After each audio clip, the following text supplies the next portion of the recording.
Hello everyone, my name's Sandra and I'm 28. I live in Houston, Texas, but I'm planning to move out soon. I was in a terrible marriage for a year and a half, but I managed to come out of it thanks to my father and the police. It was all my fault. I got myself into this. If I was a bit clever, maybe I would have done the right thing and said no to that marriage. I was always this very shy and aloof girl. Didn't quite like hanging out with people. I always stayed in front of my computer, and having unlimited internet availability, I was completely engrossed in the virtual world. There were very few times I would go to pubs and enjoy a drink, but then there would be weird strangers who would approach me and try to make friends with me. But I strongly refused their offer, as they were complete strangers and they could kidnap me, for heaven's sake. My mother died when I was 6. She had an untreated heart condition. I was raised by my father. He worked as a Marine since the age of 23. He would often leave us for long journeys through adventurous waters and explore new things. I missed him a lot during those times. He would send letters to my mother and even try to call her whenever there was an opportunity. When my mom died, he came back. He saw me crying like crazy beside the casket. He picked me up and tried his very best to console me. "Hey, my little girl, miss me? Wow, you have grown so much." "Papa, Hey now, Dove, it's all right. Now that Daddy's here, you'll be all right, I promise, okay?" I still kept crying in his arms, clutching his uniform. My dad slowly patted my back and kept humming my favorite lullaby until I finally fell asleep. That night, I saw him sitting alone on the couch drinking. He looked pale and sad. He kept muttering something to himself and then muffled his face on the cushion and started crying. That was the second time I saw him cry. The first was when I fell from the slide and hurt myself. Maybe he blamed himself for all the things that happened. He took a break for 2 months before leaving for work again. Before doing so, he left me with my grandmother, who took care of me while he was away. "Be nice to Granny, okay? She's here for you. You will be a good girl and help her out." And you?" "I'll come back soon, my dove. I told Granny to teach you to bake your favorite sweets and your favorite dishes. You will learn from her well, won't you?" "Yes, Dad, I will." "Next time I come back, I would love to try out your dishes." "Now I must go. My car's waiting. You take care of yourself, honey." He left. I knew he would be returning after 6 months or so. He would often send me gifts and small souvenirs from the places he had visited. I would mostly stay indoors and help Grandma out with her chores. I avoided playing with kids. I didn't like to. As I grew up, I became more and more dependent on the comfort of my room. My dad eventually sent me back to our old home. I hated going to college. I hated interacting with people. The internet gave me more confidence than the outside world could ever do, each with its own stories waiting to be discovered. It's both thrilling and comforting to talk to people whom I'll probably never meet in person. I can share my thoughts, feelings, and interests with them, knowing that they won't judge me for being an introvert. In this vast sea of connections, I've found friends who truly understand me. Through the screen, I've met people from different cultures, backgrounds, and experiences. It's fascinating to learn about their lives and to realize how similar we all are, despite our differences. The internet has become a bridge that spans across continents, bringing us together in ways that were once unimaginable. There, I met a guy named Ricky. He was a streamer, at least that's what he told me. He first started with chat and then it went ahead with video calls. I often hid my identity by wearing a Batman mask, and he would put a scarf around his face and wear a beanie. "Hi, Sandra. It's great to see you, finally." "Hello, Rick. Nice to meet you. Virtually." "Likewise. So, how are you doing today? How many people did you chat with in total?" "Oh, I'm doing fine. Just a bit nervous, to be honest. You?" "That's completely normal, but trust me, I don't bite. I'm as awkward as you are. After all, it's our first proper conversation. So, Rick, tell me more about you. How did you end up on this online platform? Well, I love meeting new people and exploring different perspectives. I tend to stay at home more often than I should, and this online community seemed like a perfect opportunity to do just that. How about you? Well, I'm a typical introvert, so I find it a bit challenging to socialize in traditional settings. Online platforms provide a sense of comfort and allow me to open up a bit more. I completely understand. Virtual connections can be surprisingly meaningful. I'm glad we crossed paths. We chatted for a while, finding common interests and sharing stories about their lives. I began to feel more at ease as the conversation flowed naturally. You know, I never expected to feel this comfortable talking to someone online. Thank you for making it easy. It really helps. The feeling's mutual, Sandra. You're a great conversationalist, and I'm glad we connected. If you ever want to chat again, just let me know. I'm mostly online playing Mario. Oh, forgot to ask, do you game? I'd love that, Rick. By the way, no, I mostly blog and scroll through Reddit. There are some awesome kinds of stuff you can find there. I feel like I get to learn from other people's stories than from real-life examples. Haha, true. I feel like our own lives can be such a bummer sometimes. It's fascinating to get to know others. Like, look at me. I trust my online friends more than the ones who exist in my life. The best thing about virtual stuff is that you don't have to feel obliged to keep in contact. You can take it or leave it, your choice. As the conversation continued, Ricky and I built a genuine connection despite being virtual strangers. Our shared understanding and open-mindedness create a sense of friendship that transcends the screen. I'm not sure where this journey will lead me, but one thing is certain. My online experiences have shaped who I am. As I continue to navigate through life, I know that the lessons I've learned from my digital haven will always be a part of me.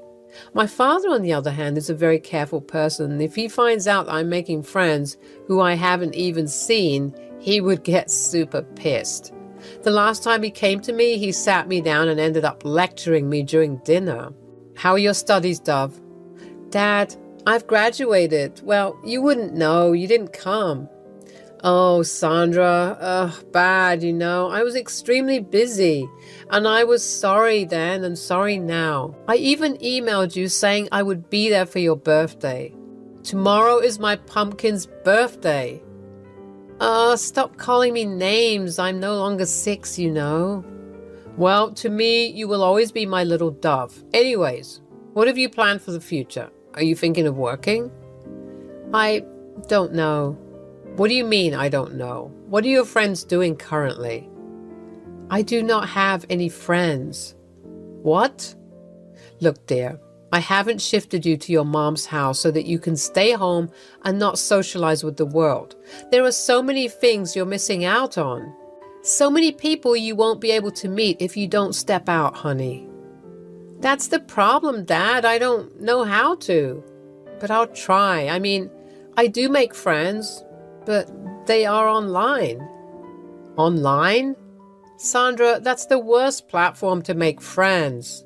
Oh, Jesus. Okay, well, fine. How about we go out today? A little bit of shopping, just you and me.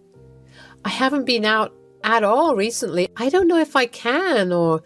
Absolutely you can, Sandra. You have to try. This is not a healthy way of living. I understand ever since Marissa died, you have become... Why are you bringing Mom into this? What are you trying to suggest? I am not suggesting anything, honey. I'm just saying that there are ways to move on from grievances. As much as we both love your mom, we must learn to move on. I don't know why, but I got very angry. I slammed the table and stood up. I didn't even want to finish my food. I took my plates towards the sink. Sandra, do not give your father that attitude, please. I was trying to help you. Why don't you understand? You don't know anything about me, so don't even try to. I was so angry. I went online to find Rick. In the beginning, Ricky seemed like a nice person, understanding and willing to listen. I appreciated having someone to talk to, especially about the frustration that had been building up within me. Being an introvert, I always found comfort and solace in the familiarity of my home and the company of my computer screen. While others ventured out into the world, I preferred the safety of my virtual haven where I could be myself without the pressure of face-to-face interactions. My father had been pushing me more often lately, ever since I told him that I spend most of my life online. I knew this would happen. He wouldn't understand. He believed that staying confined within the walls of my room would hinder my growth and personal development. He wanted me to experience life outside my comfort zone, and that thought terrified me. I would vent my frustrations to Ricky, hoping he would understand my predicament. Hey, Sandra. Do you want to meet up? I mean, we both are introverts, so we can meet up someplace that is quiet with not many people. I know a place like that. I don't know. I feel like it's really sudden. I need time to think. I just wanted to tell you whatever was going on. All right, no worries. I can wait. Whenever you feel like it, you can always drop by. Here, take my address. You're always welcome. Why are you being so nice to me? I'm a stranger, am I not? Because I like you. Like me? Are you serious? Yes. I know it sounds strange from my mouth, but I want to get to know you. And if you ever feel the same, you know where to meet me. It was a big deal for me stepping outside the world. My heart pounded with both excitement and nerves as I stood outside Rick's home. Finally, ready to meet the person I had been talking to online for the past month. He surprisingly lived very close to me, like a 20-minute drive or so. I took a deep breath, gathering my courage before knocking on the weathered wooden door. It creaked open, revealing Rick with a warm smile that instantly eased my apprehension. He was quite a charming young man. His home might not have been what one would call complimenting at first glance, but there was something endearing about it. It exuded a sense of authenticity and the lived-in charm that made it feel welcoming. As I stepped inside, I couldn't help but notice the small details that revealed a lot about Ricky's character. The bookshelves filled with well-loved classics, the stack of board games, his computer setup, etc. Welcome to my humble abode. Your gracious presence was much needed, my fair master. Some game language I probably won't understand, but thank you. This is quite a cozy place. Do you live alone? Nope, my fair princess. I live with my mom. She lives downstairs.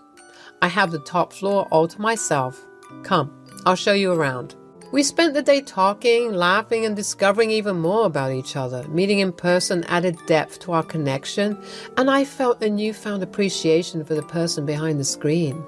Rick was just as kind and genuine as I had imagined, and his quirky sense of humor only made me like him more. As the sun dipped below the horizon, Rick suggested we take a stroll outside, and I agreed without hesitation. As we wandered along the nearby park, the conversation flowed effortlessly, and my initial nervousness transformed into a feeling of comfort and ease. Being with him in person felt like an extension of our online chats, but with an added layer of intimacy that only face-to-face interactions could bring. Wait, are you telling me you didn't celebrate your birthday? Yeah, I didn't feel like it. Plus, my dad was really mean. I didn't know how to face him after the argument we had. Oh, I'm so sorry that it happened. I'm sure he'll come around. He's your father after all. I made a mistake. I trusted him too much. I felt like his words were honey, but I didn't realize that I was just like one of his games. When we started to date, he became an overly possessive and jealous boyfriend. He would always make me talk to him on the phone or online. If I ever tried to chat with anyone else, he would get angry. He kept saying that he loved me a lot and wanted to protect me. I believed him. Why did I believe him? As our relationship grew stronger, it became apparent that his mother didn't approve of me. It was disheartening to know that she harbored such negative feelings towards me, someone she hadn't even met in person. Her disapproval weighed on me, and I couldn't help but wonder why she couldn't see the love and care we had for each other. Rick's close relationship with his mother was evident, and he often referred to himself as a mama's boy. While I respected the bond they shared, it also created a sense of distance between us. I understood that family was essential to him, but I couldn't help feeling like an outsider trying to navigate the complexities of his mother's disapproval. The strangest thing ever, though, was that his mother low-key wanted us to marry off. She knew I had no one in the world and my father doesn't stay with me. She probably thought I would be a great servant to her needs. Not every parent is perfect. Look at your dad, for instance. At least my mother cares about me. Please, Rick, you know when you talk like that, it really hurts. Then, you know I'm the only one for you right now. Your dad doesn't love you. I do. So stop complaining so much about my life and try to compromise. We had a secret marriage. Ricky didn't allow me to invite my father, saying that he would never approve of this wedding. He successfully brainwashed me into thinking that my dad doesn't love me. I silently got married to him. I knew I have landed myself in dangerous waters. But I was a weak character. Call me a lame woman, but my personality was molded by my surroundings, and I blame myself for not trying. After a few months of marriage, I began to see a side of his mother that I had never expected. One that was filled with cruelty and malice. She seemed to take pleasure in torturing me emotionally, making me question my worth and leaving me feeling broken and defeated. It started with subtle comments and passive-aggressive remarks, chipping away at my self-esteem bit by bit. I tried to brush it off, believing that her disapproval would fade with time, but instead it intensified, turning into a full-blown campaign of emotional torment. What is this? Do you call this food? You expect my boy to eat this atrocity? Go make it again, stupid girl. Or, why is there so much dirt here? Are you blind? What a shabby girl. Or, get up, lazy girl. Take the trash out. Now, Jesus, have your parents taught you nothing? Her words cut like a knife, leaving scars that ran deep within my soul. She would question my every decision, belittle my achievements, and manipulate situations to make me feel unworthy of Ricky's love. And my amazing husband would be in his room either listening to a song or playing video games. It felt like I was trapped in a never-ending nightmare, and no matter how hard I tried, I couldn't escape her grasp. I was pent up with internal rage inside me. My own stupidity and weakness added up to that rage. How can I be so weak? I missed my dad. I was regretting fighting with him. I shouted at him and told him to leave me alone. With a heavy heart, he left a few days after my birthday. Now I was stuck here. I deserved every bit of it. One day, I was not feeling really well. I felt very feverish, so I tucked myself on the sofa. I thought maybe a nap would do me some good. I was almost asleep when suddenly a cold gush of water was violently splashed at me. I woke up extremely startled and panicky. It was Allie. She had a disgusted look on her face. What the hell are you doing sleeping on our couch? Did you go get our groceries as ordered? I stayed silent. Oh, I see. You want your old mother-in-law to do all the dirty work while you laze around, you devil. She slapped my face and started calling out Ricky's name. I couldn't take it anymore. I lashed out. I am not doing anything for you or your useless son. I've had enough of your bullshit. Go find someone else to bother. I can't and I won't. I didn't get a single respect from this family, and I don't care anymore. I was about to leave when something blunt fell on the back of my head. I blacked out. When I woke up, I saw myself in a semi-dark room. There was a small bulb lit at the center of the room. My head was hurting. I tried to get up on my feet, but I wobbled and fell down again. It was hurting everywhere. Where was I? I could hear muffled sounds from somewhere. It grew louder as it approached me. I tried to crawl toward the sound and found a metal door with a small window. I took its support to get up on my feet. It latched open and I saw Ricky grinning at me. "Oh, is my wife scared of the dark?" "What is this, Ricky? Please, get me out of here. This is not funny." "Shut up. This is exactly what you get for raising your voice at my mother. Now, I will make sure you never see the day ever again." Please, Ricky. I'm sorry. I'll do anything. I promise I won't complain. Please let me out. I beg you. "Not so soon, Buttercup. If you behave, I might think of releasing you. For now, this would be your little cave. It's not like you like going out anyways, and besides, who do you have? Your mom is dead. Your dad doesn't love you. You're nothing but a forgotten soul. My house gave you a chance to start over, but you wasted it." "I'll make up for it. I really didn't mean to, Ricky. Please let me out. I don't like being in the dark." "Oh, Daddy's little girl, aren't you? How about you scream his name? He would magically appear somehow and rescue his little princess." Ha ha ha ha. He shut the window and went away. As I sat in the cold, dark basement, fear and anger coursed through my veins. How did things escalate to this point? All I had done was refuse to follow my mother-in-law's unreasonable orders, and now I was paying the price for standing up for myself. As I reached my pockets, I felt my phone. It was broken and shattered. I lost all hope. But wait, there was a faint blinking of the screen. I could still call my dad. The screen was really faded, but I knew my dad's number by heart. With trembling hands, tears streaming down my face, I dialed his number. My voice shook as I told him what had happened, hoping against hope that he could somehow save me from this nightmare. 2 days later, when I was half dead and despair threatened to consume me entirely, I heard a car pull up outside the house.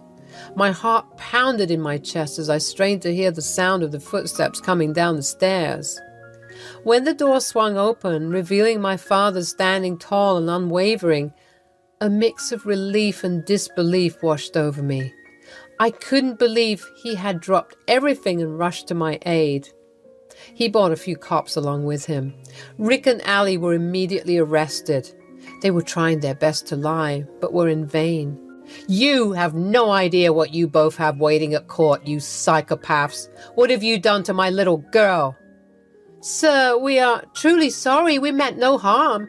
I was thinking of releasing her today, I swear."